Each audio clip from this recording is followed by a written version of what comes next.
Hello YouTube, aujourd'hui on plonge dans une histoire complètement lunaire. Macron, Trump et Candace Owens sur fond de chybrite et guerre en Ukraine. On va décortiquer cette news ensemble. Vous êtes prêts? J'en doute fortement, mais c'est parti.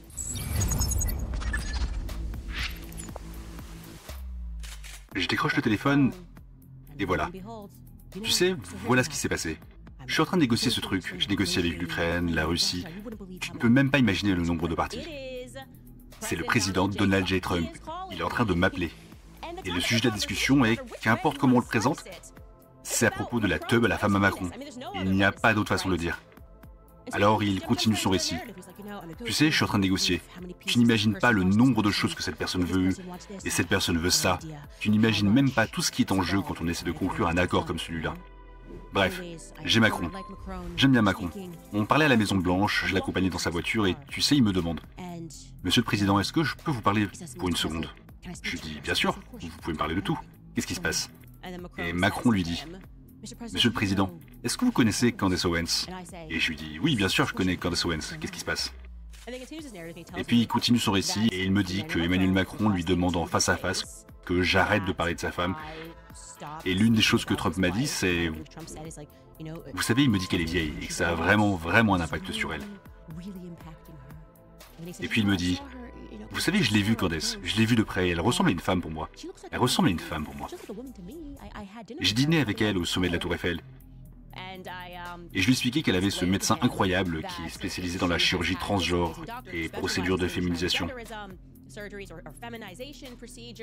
Je parle avec le président des États-Unis de ces personnes. C'est fou, c'est du délire. À ce moment, je réalise qu'un jour, ça va finir dans mon autobiographie. Alors je me dis que je devrais dire un truc drôle. Et je lui dis alors, vous savez respectueusement, monsieur le président, ce n'est pas ma faute qu'il ait épousé quelqu'un avec une teub. Il me dit alors, on est vraiment proche de conclure cet accord. Il me répète, Macron a été vraiment bon avec moi. Vous savez, il est très facile de travailler avec lui. C'est une bonne personne. Il veut juste cette chose, que cette histoire s'arrête. Et je lui dis alors ce que j'avais déjà accepté au fond de moi. Évidemment, je ne veux pas avoir sur la conscience que moins de chrétiens auraient pu mourir à l'Est si je me taisais sur tel ou tel sujet. Mais je suis très clair avec lui que c'est du court terme et que je m'attends à pouvoir en parler dans quelques mois.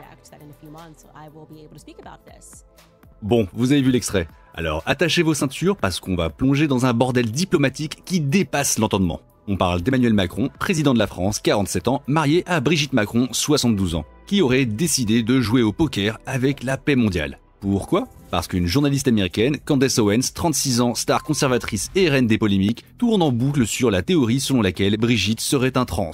Et oui, vous avez bien entendu, on parle de spéculation sur ce que Brigitte cacherait ou non dans sa culotte. Mais là où ça devient complètement lunaire, c'est que Macron, au lieu de hausser les épaules comme un adulte, aurait demandé à Donald Trump de faire taire Owens. Et attention, accrochez-vous, comme levier, il aurait mis dans la balance les négociations pour arrêter la guerre en Ukraine. Vous savez, ce conflit qui a déjà fait des dizaines de milliers de morts, près de 800 000 blessés. Eh bien, pour Macron, ce serait apparemment une monnaie d'échange pour protéger la réputation de sa femme. Non mais sérieusement, mettre en péril la paix mondiale, risquer une escalade vers une guerre atomique, parce que soyons sérieux, la Russie a près de 6000 ogives nucléaires. Et tout ça pour faire taire une nana qui fait des vidéos sur YouTube depuis son salon? C'est tellement grotesque que ça pourrait être drôle si des vies n'étaient pas en jeu. Bon, et parlons de Candace Owens. Cette femme, c'est une machine à buzz. Près de 6 millions de followers sur X, des prises de position radicales et un talent pour foutre le feu partout où elle va. Mais elle n'est pas intouchable, elle s'est déjà fritée avec Charlie Kirk et une bonne portion du parti républicain suite à ses sorties. Mais de là à ce qu'un président utilise une guerre comme levier pour la faire taire, c'est le genre de connerie qui te fait te demander si les mecs au pouvoir ne sont pas complètement zinzin et déconnectés de la réalité. Bref, on récapitule. Macron, au lieu de gérer les vrais problèmes, genre 2,4 millions de chômeurs en France, la crise énergétique, une dette qui explose, une immigration incontrôlée et une insécurité qui ne fait que prendre de l'ampleur, préfère jouer les caïds pour protéger sa femme d'une rumeur à la con. Pendant ce temps, des soldats crèvent dans les tranchées en Ukraine et Poutine doit bien se marrer en regardant ce cirque. Si vous en avez marre de ce genre de clownerie au sommet de l'État, abonnez-vous pour soutenir la chaîne. On a besoin de vous pour continuer à mettre les pieds dans le plat. Lâchez un like, partagez cette vidéo pour faire bouger les lignes. Parce que si on laisse ces guignols jouer avec le feu, c'est nous qui allons cramer. À vous de jouer.